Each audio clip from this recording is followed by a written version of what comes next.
Well, here we are on a brand new set of daily reflections, and this week we're going to do a biblical perspective on God's purpose and our response.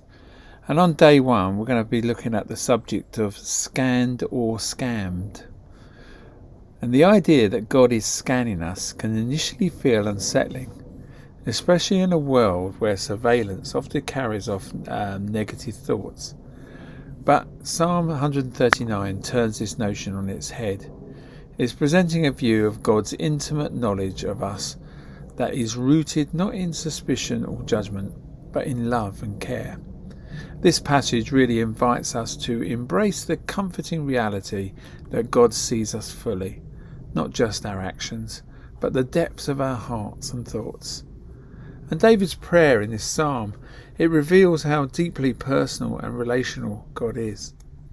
He isn't a distant observer keeping tabs on us, but a loving Father who knows the smallest details of our lives.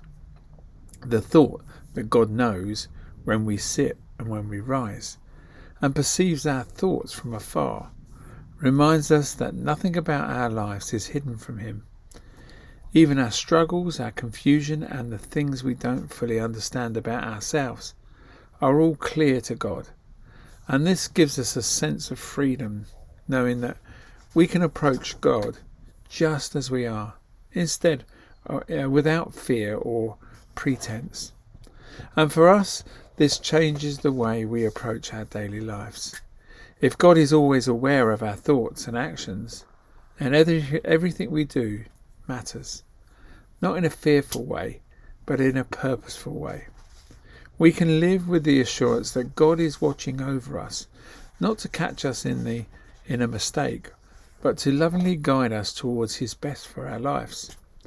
And it encourages us to live with integrity, knowing that even when no one else sees, God does.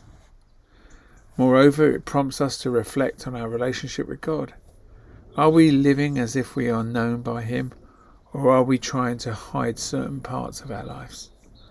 Are we responding to His deep knowledge of us with trust and openness, or are we resisting His guidance? This awareness that God sees and knows us completely leads us to a place of humility and surrender. It's a reminder to daily invite God into every aspect of our lives, and to let Him shape our thoughts, actions and decisions. Instead of feeling scanned, we should feel seen and understood, which is the real essence of a true relationship with God.